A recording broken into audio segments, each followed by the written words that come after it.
আসসালামু আলাইকুম। আপনারা সকলেই জানেন স্বৈরাচারী শেখ হাসিনা তার ফ্যাসিবাদকে টিকিয়ে রাখার জন্য একটি ইকোসিস্টেম কায়েম করেছিল এবং সেই ইকোসিস্টেমের অন্যতম অংশীজন ছিল কিছু ব্যবসায়ী রূপী আওয়ামী ফ্যাসিস্ট, আওয়ামী ফ্যাসিবাদের দোসর, তাদের এনাবেলার। আমরা কি দেখতে পেয়েছি? জুলাই গণ অভ্যুত্থান চলাকালে সেই রক্তক্ষয়ী সময়ে যখন আমাদের ভাইদের বুকে গুলি চলছিল, আমাদের বোনেদের বুকে গুলি চলছিল, তখন কিছু ব্যবসায়ী রূপে ফ্যাসিবাদী আওয়ামী দোসর তারা 22 জুলাই 2024 ওসমানী মিলনায়তনে স্বৈরাচারী শেখ হাসিনার ডাকে সেখানে দেখা করতে যায় এবং দেখা করতে গিয়ে তারা কনফিডেন্স দিয়ে আসে প্রয়োজনে 1 মাস ব্যবসা বন্ধ থাকবে, প্রয়োজনে তারা তাদের ব্যবসার যে ফান্ড সেগুলো শেখ হাসিনাকে দিয়ে দিবে, তাদের যা ইচ্ছা তা করবে, কিন্তু হাসিনা শুধু যা বলবে তার অপেক্ষায় তারা থাকবে। কিন্তু তারা এই যে হত্যাকাণ্ড সেটি চালিয়ে গিয়ে এই যে আন্দোলন সেটিকে অস্তমিত করতে চায় এবং তার জন্য যা যা করা দরকার তারা সেটা করার জন্য প্রস্তুত রয়েছে। শুধু জুলাই গণ অভ্যুত্থান নয়, তার পূর্ববর্তী সময়ে 17 বছর আওয়ামী যে ফ্যাসিবাদী রিজিম সেটি টিকিয়ে রাখার অন্যতম স্তম্ভ ছিল এই আওয়ামী ব্যবসায়ী রূপী ফ্যাসিবাদের এই দোসরেরা। আপনারা দেখতে পেয়েছেন 5ই আগস্ট জুলাই গণ অভ্যুত্থান পরবর্তী বিপ্লবী সময়ে আমরা কিন্তু বাংলাদেশের আপামর সাধারণ জনগণকে কমান্ড দিয়েছিলাম, আপনারা কোনো প্রকার সহিংসতার দিকে যাবেন না, আপনারা বাংলাদেশের যে রাষ্ট্রীয় সম্পদ সেগুলোকে রক্ষা করুন। আমরা রাষ্ট্র পুনর্গঠনের দিকে মনোযোগী ছিলাম। আমরা চেয়েছিলাম সকল ভুল ভ্রান্তি হাসিনার পলায়নের মধ্য দিয়ে এই আওয়ামী ফ্যাসিস্ট, আওয়ামী এনেবেলার সহ গোটা বাংলাদেশের যেখানে যেখানে আওয়ামী ফ্যাসিবাদের রন্ধ্র রন্ধ্রে জড়িয়ে রয়েছে সেগুলো পলায়ন করেছে। কিন্তু দুঃখের সাথে বলতে হয় এগুলো আসলে মোটেও পলায়ন করিনি, বরঞ্চ ঘাপটি মেরে বসে আছে, সুযোগ পেলেই তারা মাথাচাড়া দিয়ে ওঠে। আপনারা দেখতে পাচ্ছেন অনলাইনে হাজার হাজার কোটি টাকা খরচ করা হচ্ছে আওয়ামী প্রোপাগান্ডা ন্যারেটিভ প্রচার করার জন্য। আমার বোনেদেরকে, আমাদের ভাইদেরকে হ্যারাসমেন্ট করার জন্য অনলাইনে হাজার হাজার কোটি টাকা খরচ করছে এই আওয়ামী লীগেরা। এই আওয়ামী টাকায় এখনো আমার ভাই শরীফ ওসমান বিন হাদিকে গুলি করে হত্যা করা হয়। সেই আওয়ামী লীগের টাকায় এখনো আমার বোনেদেরকে অনলাইনে এতটা বিশ্রীভাবে হ্যারাসমেন্ট করা হয়, লাঞ্ছিত করা হয় যে তারা সুইসাইড করতে বাধ্য হচ্ছে। এই হাজার হাজার কোটি টাকা কোত্থেকে আসে? অবশ্যই আওয়ামী লীগ যে তাদের অর্থনৈতিক ইকোসিস্টেম রেখে গিয়েছে সেই ইকোসিস্টেম এখনো বলবৎ রয়েছে, অন্যথায় এই টাকা আসতো না। আপনারা দেখেছেন, নিউজ করেছেন, আপনারাই গণমাধ্যম থেকে আমরা জানতে পেরেছি একটা মিছিল করলে নাকি 10,000 টাকা পাওয়া যায়, মিছিলের সামনে যদি থাকে তাহলে 15,000 টাকা পাওয়া যায়। সারা বাংলাদেশ জুড়ে আওয়ামী লীগ এই যে ধরনের ভ্যান্ডালিজম করার, জঙ্গি স্টাইলে ষড়যন্ত্র, রাষ্ট্রকে অস্থিতিশীল করার ষড়যন্ত্রে লিপ্ত হচ্ছে, এর ফান্ডিং কোত্থেকে আসে? সুতরাং আমরা একটা কথা বলতে চাই, এই যে আওয়ামী ইকোসিস্টেম এটিকে ভেঙে দিতে হবে। আমরা একটা জিনিস খুব ভালোভাবে বুঝি, একটি রাষ্ট্র অর্থনৈতিকভাবে টিকে থাকতে হলে একটি রাষ্ট্রের ইকোনমিকে চলতে দেওয়া উচিত, কিন্তু সেই ইকোনমি একটা বড় অংশ যখন পতিত ফ্যাসিবাদের নিয়ন্ত্রণে থাকে, তাদের এনাবেলার হয়, বাংলাদেশপন্থী অর্থনীতিক না হয়ে সেগুলো যখন দিল্লি থেকে নিয়ন্ত্রিত হয়, তখন এটা বললেই বাহুল্য বিচারিক প্রক্রিয়ার মধ্য দিয়ে ব্যতীত অন্য কোনোভাবেই এই বাংলাদেশের পতিত ব্যবসায়ীদের রিকনসিলিয়েশন সম্ভব না। তাই আমরা বিচারিক প্রক্রিয়ার দ্বারস্থ হয়েছি, প্রসিকিউটর আন্তর্জাতিক অপরাধ ট্রাইব্যুনালের মুখোমুখি হয়েছি। আমরা একটা কথা বলতে চাই, যারাই মনে করছেন রাজনৈতিক দলগুলোর শেল্টারে, বিভিন্ন পাওয়ারফুল গোয়েন্দা সংস্থাগুলোর শেল্টারে, অন্যান্য যে পাওয়ার স্ট্রাকচারের যারা স্টেক হোল্ডার রয়েছেন তাদের শেল্টারে গিয়ে যারা ফ্যাসিবাদের পদলেহন করেছেন এখন অপেক্ষা আছেন দিল্লি থেকে আপা টুক করে ভিতরে চলে আসবে এবং আপনারা আবারও এদেশের ভিতরে রাম রাজত্ব কায়েম করবেন, আবারও এদেশের ভেতরে আপনাদের যে হত্যাযজ্ঞ সেটি কায়েম করবেন, তাহলে আপনারা ভুল ভাবছেন।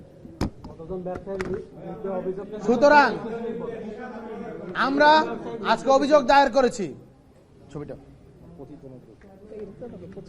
এই যে এই ছবি, আমাদের কাছে এই ছবিটি আছে, এই ছবির ভিতরে থেকে স্পষ্ট এদের চেহারাগুলো দেখা যাচ্ছে। আমরা এর মধ্যে 25 জন ব্যবসায়ীর নাম আইডেন্টিফাই করেছি এবং তাদের নামে অভিযোগ করেছি, এবং অজ্ঞাতনামা আরো 200-র অধিক রয়েছে। তদন্তকারী সংস্থাকে আমরা এখনই প্রসিকিউশনে বলে দিয়েছি, যত দ্রুত সম্ভব আজকের মাঝেই আমরা অনুরোধ করেছি, আজকের মাঝেই যাতে তদন্ত সংস্থার কাছে এটি পাঠিয়ে দেওয়া হয় এবং অতি দ্রুত যাতে বিচারিক যে কার্যক্রম, তদন্ত যে কার্যক্রম সেটি শুরু করার মধ্য দিয়ে চার্জশিট প্রণয়ন করা হয় এবং তার পরবর্তীতে অ্যাজ আর্লি অ্যাজ পসিবল বিচারিক যে কার্যক্রম সেটি শুরু করা হয়। আপাতত আমরা ব্যবসায়ীদের বিরুদ্ধে শুরু করে এটা আজকে দায়ের করেছি, অভিযোগ দায়ের করেছি। সাংস্কৃতিক কর্মীদের আমরা যেটা বলেছি সেটা এখন আমাদের পুরো কাজটা গোছানো হয়নি, প্রক্রিয়াধীন রয়েছে। আমরা অতি শীঘ্রই এটি সমাপ্ত করব। আপনারা যে 25 জন, আমরা কোয়েশ্চেন অ্যান্সার একটু পরে নেব। তো আমি এতটুকুই বলতে চাই, যারা এখনো ফ্যাসিবাদের সাথে জড়িত রয়েছেন, ফ্যাসিবাদের এনাবেলার রয়েছেন, সতর্ক হয়ে যান। আপনারা বাংলাদেশপন্থী রাজনীতিতে ফিরে আসুন। বাংলাদেশপন্থী যেই আমাদের যে জাতীয় ঐক্য গঠিত হয়েছে সেটি ফিরে আসুন। জুলাই গণ অভ্যুত্থানের যে চেতনা সেটিকে সমুন্নত রাখুন। ইনকিলাব জিন্দাবাদ। আপনার অ্যানসারটা আপনি দিয়ে ফেলেন না, তাহলে হয়তো আমি শেষ করে চলে যাই। তারপরে সম্মানিত সাংবাদিক ভাইরা, আপনারা সকলে অবগত আছেন এই তামিম ভাই বলবেন, ফ্যাসিস্ট খুনি হাসিনা কিভাবে এখনো বাংলাদেশ রাষ্ট্রের স্থিতিশীলতা ধ্বংস করতে বিভিন্নভাবে ষড়যন্ত্র তারা অব্যাহত রেখেছে। আমরা বিভিন্ন মাধ্যমে জানতে পেরেছি, সামনে আমাদের যে জাতীয় নির্বাচন এবং গণভোট রয়েছে, সেটাকে কেন্দ্র করে এই পতিত স্বৈরাচার আওয়ামী লীগ এই বাংলাদেশে তাদের যেই দোসররা রয়েছে তাদের ফান্ডিং এ এই নির্বাচনকে নস্যাৎ করার এক ধরনের অপচেষ্টা তারা এখন পর্যন্ত অব্যাহত রেখেছে। আমরা অনেক সহ্য করেছি, আমরা অনেক ধৈর্য ধরেছি, কিন্তু আমরা কি দেখতে পেয়েছি? আমরা দেখতে পেয়েছি বিভিন্ন সময় এই ব্যবসায়ীরা আওয়ামী লীগকে তারা লাগাতার ফান্ডিং করে যাচ্ছে। সুতরাং তাদের ব্যাপারে আর কোনো ছাড় দেওয়া হবে না। গতকালের পর থেকেই আমরা বিভিন্ন মাধ্যমে বিভিন্ন ধরনের হুমকি, বিভিন্ন ধরনের প্রাণনাশের হুমকি সহ নানা ধরনের হুমকি আমরা পেয়ে আসছি। আমরা স্পষ্ট কথায় বলতে চাই, আমরা গুলির সামনে দাঁড়িয়ে স্লোগানের মাধ্যমে জুলাই গণ অভ্যুত্থানকে সফল করেছি। কোন প্রকার হুমকি ধামকি কিংবা গুলির ভয় দেখিয়ে আমাদেরকে থামানো যাবে না। শরীফ ওসমান হাদি আমাদেরকে শিখিয়ে দিয়ে গেছেন গুলির মুখে কিভাবে ইনসাফের কথা বলতে হয়। আমরা ইনসাফের কথা বলে যাব, আমরা বিচার চাইব, যার কারণে আজকে আমরা আন্তর্জাতিক অপরাধ ট্রাইব্যুনালের দ্বারস্থ হয়েছি। এ পর্যায়ে আপনাদের সামনে বক্তব্য রাখবেন গাজী এমএইচ তামিম, প্রসিকিউটর, প্রশাসন, আন্তর্জাতিক অপরাধ ট্রাইব্যুনাল।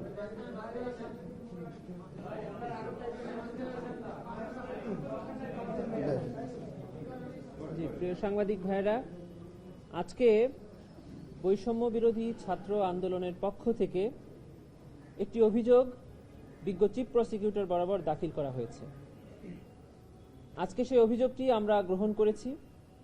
সেখানে 25 জনকে অভিযুক্ত করা হয়েছে এবং সাথে আরো অজ্ঞাতনামা 200 জনকে অভিযুক্ত করা হয়েছে। সেখানে গত 2024 সালের 22 জুলাই একটি বৈঠকের ছবি, সেই বৈঠকে প্রদত্ত কিছু ভিডিও বক্তব্য এবং কিছু পত্রিকার রিপোর্টস সেই অভিযোগের সাথে এনেক্স করা হয়েছে। আমরা এটিকে ঠিক কিছুক্ষণ আগেই গ্রহণ করলাম। আমরা এটিকে পর্যালোচনা করব এবং খুব শীঘ্রই, অতি অল্প সময়ের মধ্যে আমরা এটা তদন্তকারী সংস্থার কাছে প্রেরণ করব তদন্তের জন্য। তদন্ত পরবর্তীতে এই আইন অনুযায়ী ব্যবস্থা গ্রহণ করা হবে। 24 না 25 ভাই? 24 দেখতেছি, কিন্তু আমরা তালিকায় 24 দেখতেছি। কোন তালিকা? আমরা তো তালিকা তো কোনো পাবলিশ করা হয়নি। এটা 25 জনই। ঠিক আছে, এখন আমি অনুরোধ করছি যে ওনাদের কাছে একটা প্রশ্ন, যে এটা মিডিয়া ট্রায়াল হয়ে যাচ্ছে কিনা। আমরা দেখি যে কিছু কিছু গোপনে হয়, কিছু কিছু আবার ওপেনে প্রেস ব্রিফিং করে বলে। এটা মিডিয়া ট্রায়াল হলে ইনভেস্টিগেশনে বাধাগ্রস্ত হবে কিনা? আচ্ছা, এটা হলো যারা অভিযোগ করে এটা তাদের ইচ্ছার উপরে নির্ভর করে। একটি সংগঠনের পক্ষ থেকে একটা অভিযোগ আনা হয়েছে, ওনারা আপনাদেরকে বিষয়টা জানাতে চেয়েছেন, এজন্য ওনারা জানিয়েছেন। আপনারা জিজ্ঞাসা করছেন যে আমরা আদৌ এটা পেয়েছি কিনা। আমরা স্বীকার করছি, হ্যাঁ আমরা এটা পেয়েছি। এখন ওনারা কেন জানাচ্ছেন, এটা যারা অভিযোগকারী তারা নির্ভর তাদের উপর। আচ্ছা, আপনারা তো 25 জনের নাম দিয়েছেন। 25 জনের ব্যাপারে আপনারা কি চাচ্ছেন, কি বিচার চাচ্ছেন? তাদের কি ব্যবসা বাণিজ্য বন্ধ করে দেওয়া উচিত? যেহেতু ফেসিস্টের দূষণ ছিল, আপনারা বলছেন, অভিযোগ আনছেন, তাহলে ব্যবসা বাণিজ্যটা কিভাবে চলবে? কি চাচ্ছেন আপনারা? আচ্ছা আমরা চাচ্ছি যে আচ্ছা, ইয়ে বলো, বলো। আচ্ছা, সভাপতি বলো। দেখুন, বাংলাদেশে আইন রয়েছে, আমরা অভিযোগ করেছি, আইনে যদি আইনে যারা অপরাধী সাব্যস্ত হবে, আইন তাদের বিরুদ্ধে ব্যবস্থা নেবে। আমরা ইনসাফের পক্ষে কথা বলছি। আমরা এখানে শাহবাগ কায়েম করতে আসি নাই যে আমরা বলবো যে অমুক বিচারের করতে হবে, অমুক শাস্তি দিতে হবে, সেই শাস্তিটা আমরা বাধ্য করতে হবে। এখানে কোনো শাহবাগ কায়েম করতে আসা হয় না। শাহবাগ কায়েম করলে আমরা এখানের ভিতরে রাজপথ দখল করতাম এবং বাধ্য করতাম সেই রায় দেওয়ার জন্য। আমরা এখানে ইনসাফের জন্য এসেছি, বিচারের জন্য এসেছি। যদি বিচার আইনে যে শাস্তি আছে সেই অনুযায়ী আমরা যে তাদেরকে হলো কি অপরাধী হিসেবে গণ্য করার পরবর্তীতে যদি অপরাধ প্রমাণিত হয় তাদেরকে সেই শাস্তি দেওয়ার জন্য আমরা বলবো। এবং আমরা আরো একটা কথা বলতে চাই, যারা অপরাধী রয়েছেন তাদের প্রতিও আমরা চাই যে তাদের প্রতি কোনো প্রকার অন্যায্য কাজ না করা হোক, তাদের প্রতি জুলুম না করা হোক। অপরাধীদেরকেও ইনসাফের দৃষ্টিতে দেখতে হবে। তারা যতটুকু অপরাধ করেছে ততটুকুই শাস্তি তাদের দিতে হবে। আমরা কারো উপর অতিরিক্ত শাস্তি বা কোনো প্রকার জুলুম চাপিয়ে দেওয়ার পক্ষপাতী নই।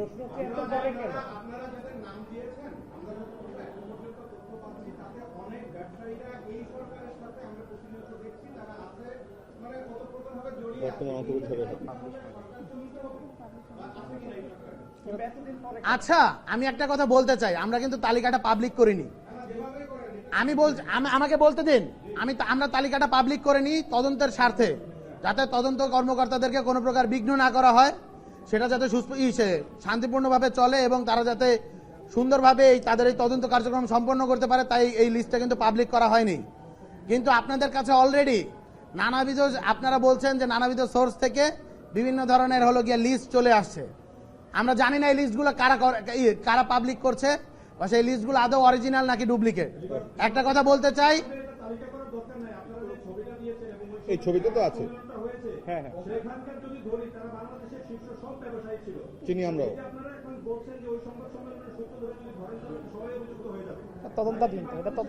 দেখুন, আমরা এটা কিন্তু তদন্তাধীন রেখেছি, আমরা কিন্তু সকলের নামে অভিযোগ করিনি।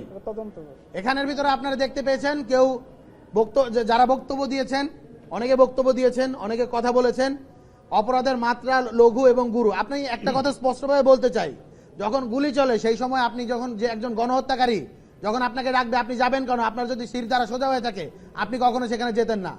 বাংলাদেশে স্পষ্ট হয়ে গিয়েছিল 17 তারিখের মধ্যেই কারা বাংলাদেশপন্থী শক্তি, কারা হলো গিয়া আওয়ামী ফ্যাসিবাদপন্থী শক্তি, কারা গণহত্যাকারী পক্ষের শক্তি। যারা গণহত্যাকারী পক্ষের শক্তি তাদের অবশ্যই বাংলাদেশের একটি বিচারিক প্রক্রিয়ার মধ্য দিয়ে নিয়ে যেতে হবে।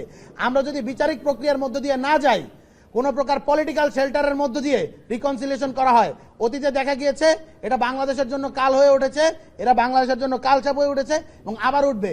যারা বিচারিক প্রক্রিয়া আস্থা রাখতে চায় না, আমরা তাদেরকে সন্দেহ করছি। আচ্ছা, আরেকটা বিষয়,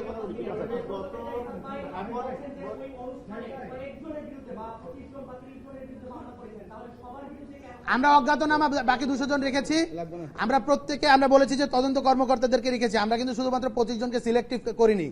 আমরা যাদের প্রপার ছিল, বক্তব্য ছিল, আমরা সেই জন্য সেগুলো কোর্টগুলো করে আমরা তাদের বিরুদ্ধে অভিযোগ করেছি এবং বাকিদের বিরুদ্ধে আমরা তদন্তাধীন কর্মকর্তাদের হাতে ছেড়ে দিয়েছি।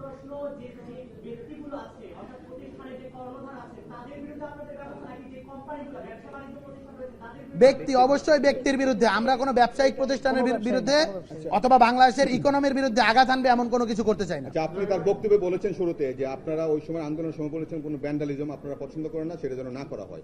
কিন্তু আমরা বৈষম্য বিরোধী আন্দোলনের পর 5ই আগস্টের পর দেখেছি আপনাদের পক্ষ থেকে কেউ কেউ বলেছেন যে আজকে যদি আমরা থানা না পড়াইতাম বা এই কাজ না করতাম তাহলে আমরা সফল হতে পারতাম না। তা ওইটার তাহলে অ্যান্সারটা কি আসে? দেখুন, আপনারা হয়তো, আমরা বলেছি 5 তারিখের পরবর্তীতে অলরেডি বাংলাদেশ গভর্নমেন্ট থেকে জুলাই এর 1 তারিখ থেকে 8ই আগস্ট পর্যন্ত কিন্তু ইন্ডেমনিটি দিয়েছে এবং তার খুব দ্রুততম সময়ে আপনারা অধ্যাদেশ দেখতে পাবেন এবং জুলাই ঘোষণাপত্রে কিন্তু আমরা এটি দেখতে পেয়েছি। যারা যখন কিনা গণহত্যা চলছে সেটাকে আমরা বলি যে বৈপ্লবিক সহিংসতা শব্দটা হলো গিয়ে আন্তর্জাতিকভাবে ব্যবহার করা হয় এবং আমরা এটাকে আমাদের বাংলাদেশের যে শব্দ বাঙালি ভাষায় সেটাকে বলি গণপ্রতিরোধ। আপনারা যদি গণপ্রতিরোধকে সহিংসতা আকারে দেখাতে চান এবং যারা গুলি করছে, যারা হলো গণহত্যা চালিয়েছে তাদের পক্ষে জাস্টিস উৎপাদন করতে চান, আমরা বলতে চাই যেই জিনিসটা বাংলাদেশের আইন দ্বারা ইন্ডেমনিটি দেওয়া হয়েছে সেই জিনিসটাকে প্রশ্ন করাকেও আমাদের সন্দেহের দৃষ্টিতে দেখা উচিত। নির্বাচনের বাকি আছে 1 মাস। জি, আপনারা যদি এই অভিযোগটা যদি আপনার মনে হয়েছে যে ওনারা অপরাধ করেছেন, আগে অভিযোগটা কেন দিলেন না? এর মধ্যে কোনো আমি দিচ্ছি। আর যদি এর পরে দেন, এখন আপনারা অভিযোগটা দিচ্ছেন, এটা তদন্ত করতে 3 মাস লাগবে, তারপরে বিচার ট্রায়াল শেষ করতে আরো 6 মাস লাগবে। নতুন সরকার এসে এটা কন্টিনিউ করবে কিনা, এটাও কিন্তু একটা বিষয় আছে। আচ্ছা, সার্বিক বিবেচনা এটা বাদে আপনাদের আরো কারো বিরুদ্ধে অভিযোগ দেওয়ার ইচ্ছে আছে? আমরা কিন্তু একটা বক্তব্যে স্পষ্ট করে বলেছি যে আমরা মনে করেছিলাম এবং আমরা বিশ্বাস রেখেছিলাম সত্যিকার অর্থে, এই জন্য আমরা 5 তারিখে সকল প্রকার সহিংসতাকে বন্ধ করতে বলেছি এবং পুরো পৃথিবীতে নজিরবিহীনভাবে এত বড় একটি রক্তক্ষয়ী বিপ্লবের পরবর্তী সময়ে এত কম সহিংসতা হয়েছে পৃথিবীর ইতিহাসে। আমি চ্যালেঞ্জ করে এখানে বলতে পারি, আমরা স্টাডি করেছি, একটা উদাহরণও নেই। এর কারণ আমাদের ওই সময় কেন্দ্রীয় যে নেতৃত্ব, সেই নেতৃত্ব সুস্পষ্টভাবে কমান্ড দিয়েছে। কিন্তু আমরা পরবর্তীতে দেখতে পেয়েছি, আমরা আশা করেছিলাম আওয়ামী যে স্বৈরাচারী যে শেখ হাসিনা, তার পতনের সাথে সাথেও এই যে আওয়ামী ফ্যাসিবাদের যে চিন্তা, তারও পতন ঘটবে। এই ফ্যাসিবাদের যে এনাবেলার, তারাও এই জায়গা থেকে সরে আসবে, কিন্তু তারা সরে আসেনি। এবং সামনে নির্বাচনকে সামনে রেখে নানাবিধ অপকর্ম, নানাবিধ অস্থিতিশীলতা তৈরি করার তারা চেষ্টা করছে। আপনাদের গণমাধ্যম থেকেই আমরা ব্যাপারগুলোকে স্পষ্ট হচ্ছি, ব্যাপারগুলোকে জানতে পারছি। তাই আমাদের এখন আমরা অতীতেও আমরা এই জিনিসটাকে সুযোগ দিয়েছি। আমরা মনে করেছিলাম তারা আসলে যে জাস্টিসের পক্ষে, জুলাইয়ের পক্ষে, বাংলাদেশের পক্ষে ফেরত আসবে, কিন্তু তারা আসেনি। বরং যারা হলো গিয়া এই ধরনের ষড়যন্ত্র চালাচ্ছে তাদের পক্ষে আমরা এই অভিযোগটা দায়ের করেছি। এবং সেই সাথে বিচারিক প্রক্রিয়ার মধ্যে বাংলাদেশের এই যে যারা হলো গিয়া স্বৈরাচারের দোষর ছিল তাদেরকে আসতে হবে এবং বিচারিক প্রক্রিয়ার মধ্য দিয়ে এই বাংলাদেশের যে রিকনসিলিয়েশন সেটাকে চালু রাখতে হবে। বৈষম্যবিরোধী ছাত্র আন্দোলন এই বিচারিক প্রক্রিয়ার উপর আস্থা রাখে এবং বিশ্বাস করে বলে রাজপথ থেকে নয়, বরং আমরা আইনের দ্বারস্থ হয়েছি, আদালতের দ্বারস্থ হয়েছি। আমরা এখানের ভিতরে বলেছি সাংস্কৃতিক কর্মীদের বিরুদ্ধে আমরা অভিযোগ দিব, সেটি চলমান রয়েছে, সেই তালিকা এখনো প্রকাশিত হয়নি। আপনারা জানেন, আপনারা অলরেডি মিডিয়াতে আপনারাই নিউজ করেছেন যে এই মানুষগুলো কারা কারা এখনো আওয়ামী ফ্যাসিবাদী যেই বয়ান সেগুলোকে বাংলাদেশে স্টাবলিশ করার জন্য এবং জুলাই গণ অভ্যুত্থানকে হলো গিয়ে এখানে নিচু দেখানোর জন্য, হেয় করার জন্য কিভাবে অনলাইন অফলাইনে ন্যারেটিভ উৎপাদন করছে। আমরা তাদের বিরুদ্ধেই আসলে আমাদের যে অভিযোগ, সেই অভিযোগগুলো করতে চাই। আপনার এই অভিযোগ কি নির্বাচন বাধাগ্রস্ত করবে কিনা? আমাদের এই অভিযোগ নির্বাচনকে বাধাগ্রস্ত করবে না, বরং নির্বাচন যাতে সুষ্ঠুভাবে হয়, আওয়ামী ফ্যাসিবাদী এনাবেলাররা যাতে বাংলাদেশে কোনো ষড়যন্ত্র না করতে পারে, তার পক্ষেই আমাদের এই অভিযোগ, আমাদের এই আন্দোলন। আমরা তাদেরকে সতর্ক করে দিতে চাই, নির্বাচনকে যদি আপনারা বাধাগ্রস্ত করতে চান তাহলে এর থেকে কঠোরতর পরিস্থিতি আমরা যেতে বাধ্য হব। শুধু আদালত নয়, রাজপথেও বৈষম্যবিরোধী ছাত্র আন্দোলন প্রস্তুত রয়েছে বাংলাদেশের পক্ষে, জুলাই গণ অভ্যুত্থানের পক্ষে, বাংলাদেশের চেতনার পক্ষে, ৭১-এর পক্ষে। যখনই বাংলাদেশের রাজপথে আমাদের নামতে হবে, আমরা রাজপথ